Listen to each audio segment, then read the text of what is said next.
আমি আমার ছেলে রিফাতকে বিয়ে করব আমি আয়নার সামনে দাঁড়িয়ে নিজেকে বললাম। আমার বয়স ৪৫, কিন্তু দেখতে এখনও ৩০-এর মতো। আমার ছেলে রিফাত ১৮ বছরের। সে আমাকে গতকাল বিয়ের প্রস্তাব দিয়েছে। আমি এখনও বিশ্বাস করতে পারছি না, আমার নিজের ছেলে আমাকে স্ত্রী হিসেবে চাইছে। কিন্তু এর পেছনে একটা কারণ আছে। ১০ বছর আগে রিফাতের বাবার মৃত্যুর পর আমার মাথায় চোট লেগেছিল। আমার স্মৃতি হারিয়ে গিয়েছিল। ডাক্তাররা বলেছিল আমি আর কখনো আমার অতীত মনে করতে পারব না। আমি রিফাতকে চিনতে পারিনি, আমার নিজের ছেলেকে। আমাদের আত্মীয়রা আমাকে নিয়ে না গিয়ে একটা আশ্রমে রেখে দিয়েছিল। ৮ বছর পর রিফাত আমাকে খুঁজে পেয়েছিল।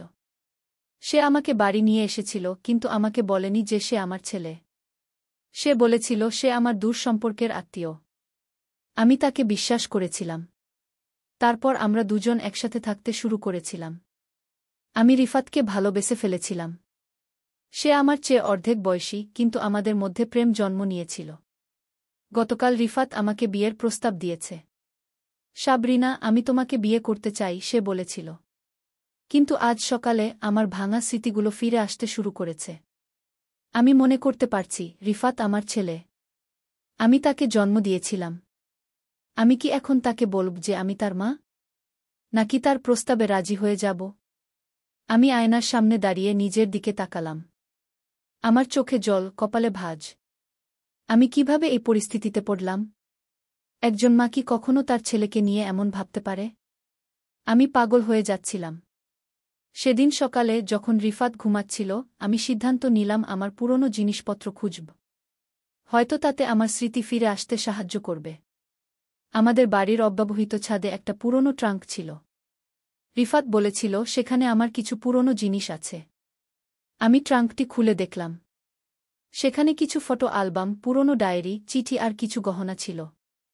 আমি একটা ফটো অ্যালবাম খুললাম। প্রথম পাতায় আমি একটা ছবি দেখলাম, আমি একটা বাচ্চাকে কোলে নিয়ে হাসছি।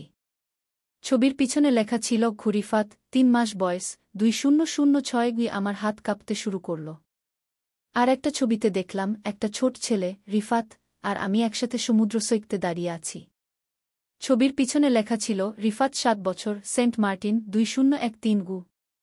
আমি ডায়েরিটা খুললাম। প্রথম পাতায় লেখা ছিল আমার স্বামী রাকিব আর আমার ছেলে রিফাত, আমার জীবনের ২ আলো। আমি আরও পাতা উল্টাতে লাগলাম।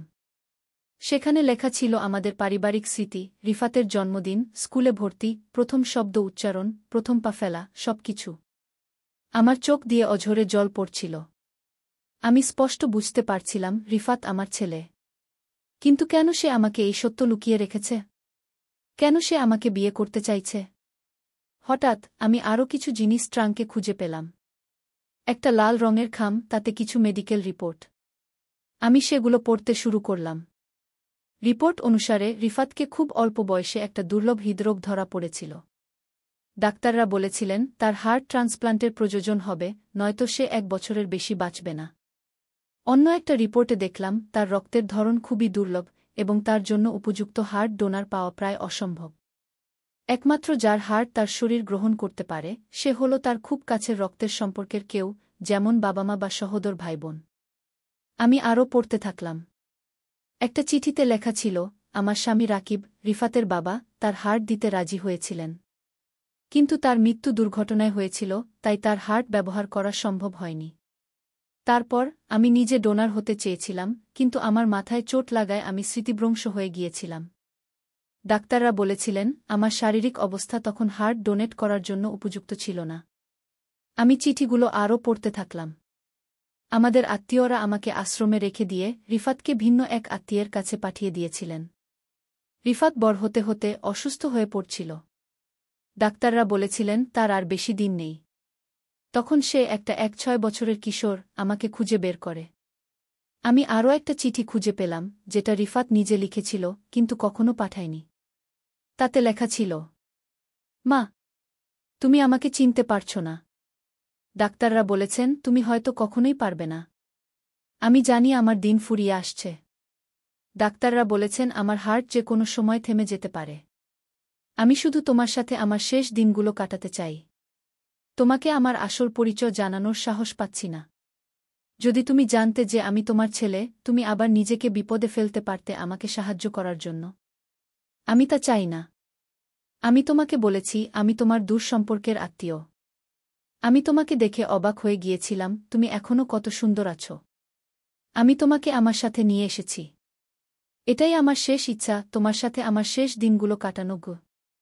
আমি বুঝতে পারছিলাম রিফাত কেন আমার সাথে এত ভালো ব্যবহার করছিল, কেন সে আমাকে এত ভালোবাসা দিচ্ছিল। সে শুধু আমার সাথে তার শেষ সময়গুলো কাটাতে চেয়েছিল। কিন্তু এখন কেন সে আমাকে বিয়ে করতে চাইছে? আমি আরও খুঁজতে লাগলাম। আরেকটা ফাইলে রিফাতের আরও মেডিকেল রিপোর্ট পেলাম।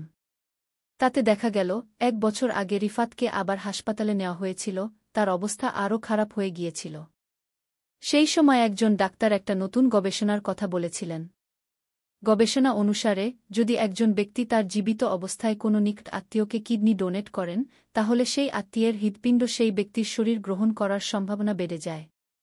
এই গবেষণা অনুসারে যদি আমি রিফাতকে আমার একটি কিডনি দিই, তারপর যদি আমি মারা যাই স্বাভাবিক কারণে, তাহলে আমার হৃৎপিণ্ড রিফাতের শরীর অস্বীকার করবে না। এই চিকিৎসা বিজ্ঞানের গবেষণা অনুসারে এর জন্য আমাদের বিবাহিত হতে হবে যাতে আমার দেহ দান করা আইন সহজ হয়। এটা ছিল রিফাতের শেষ আশা। আমি শেষ চিঠিটি পড়লাম যেটা রিফাত গতকাল লিখেছিল। প্রিয় সাবরিনা, আমি তোমাকে বিয়ের প্রস্তাব দিয়েছি কারণ এটাই আমার বেঁচে থাকার একমাত্র উপায়। তুমি আমার জীবনের একমাত্র আশা। আমি জানি তুমি আমার মা। আমি তোমাকে কখনো বলিনি কারণ আমি চাইনি তুমি আমার জন্য নিজেকে বিপদে ফেলো। কিন্তু এখন আমার কাছে আর সময় নেই। আমি জানি যদি তুমি জানতে যে আমি তোমার ছেলে, তুমি নিজের জীবন দিয়ে হলেও আমাকে বাঁচাতে চাইতে। আমি তা চাইনি।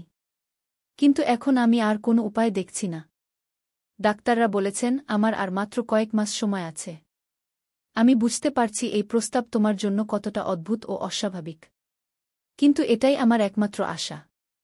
যদি তুমি আমাকে তোমার কিডনি দাও এবং আমরা বিবাহিত হই, তাহলে ভবিষ্যতে যদি তুমি না থাকো, আমি তোমার হৃৎপিণ্ড পেতে পারি। এটাই আমার বাঁচার একমাত্র উপায়। আমি জানি এই সত্য জানার পর তুমি আমাকে ঘৃণা করবে। কিন্তু আমি আর কিছু লুকাতে চাই না। আমি তোমাকে সব সত্য জানাতে চাই। তোমার ছেলে রিফাত।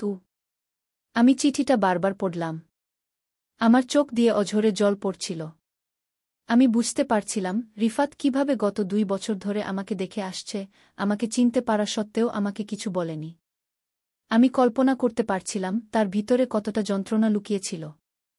আমি আবার পুরনো ছবিগুলো দেখলাম। রিফাত যখন ছোট ছিল সে কত সুন্দর হাসত। তার চোখে কত স্বপ্ন ছিল। আমার ভিতরে মায়ের ভালোবাসা জেগে উঠল। আমি আমার ছেলেকে বাঁচাব যে কোনো মূল্যে। আমি সিদ্ধান্ত নিলাম। আমি রিফাতকে বলব যে আমি তার মা এবং আমি তাকে বাঁচাতে যে কোনো কিছু করতে প্রস্তুত। আমি তাকে আমার কিডনি দেব। আমি তাকে বিয়েও করব যদি তা তাকে বাঁচাতে সাহায্য করে। আমি নিচে নেমে এলাম। রিফাত টেবিলে বসে চা খাচ্ছিল। তার মুখে ম্লান হাসি। আমি তার পাশে বসলাম। রিফাত, আমি সব জেনেছি, আমি বললাম। সে আমার দিকে তাকাল। তার চোখে ভয় ও উদ্বেগ। তুমি আমার ছেলে, আমি বললাম। আমি তোমাকে জন্ম দিয়েছি গু। সে মাথা নিচু করল। মা, আমি শোনো, আমি তার হাত ধরলাম। আমি তোমাকে বাঁচাব। আমি তোমাকে আমার কিডনি দেব। আমি তোমাকে বিয়েও করব যদি তা আইনত প্রয়োজন হয়। আমি তোমার মা, রিফাত। আমি তোমার জন্য সবকিছু করব। রিফাত কাঁদতে শুরু করল। সে আমাকে জড়িয়ে ধরল। মা, আমি তোমাকে এতদিন ধরে খুঁজছিলাম। আমি তোমাকে হারাতে চাই না গি। তুমি আমাকে কখনো হারাবে না, আমি বললাম। আমি তোমার পাশে আছি সবসময়। সেদিন আমরা সিদ্ধান্ত নিলাম। আমরা সব সত্য নিয়েই সামনে এগিয়ে যাব। আমরা একসাথে ডাক্তারের কাছে গেলাম। আমি ডাক্তারকে বললাম যে আমি আমার ছেলেকে আমার কিডনি দিতে চাই। ডাক্তার প্রথমে অবাক হলেন। তারপর তিনি আমাদের পরিস্থিতি বুঝলেন। তিনি বললেন আমাদের আসলে বিয়ে করার প্রয়োজন নেই। যেহেতু আমি রিফাতের মা, আমি আইনত তাকে আমার কিডনি দিতে পারি।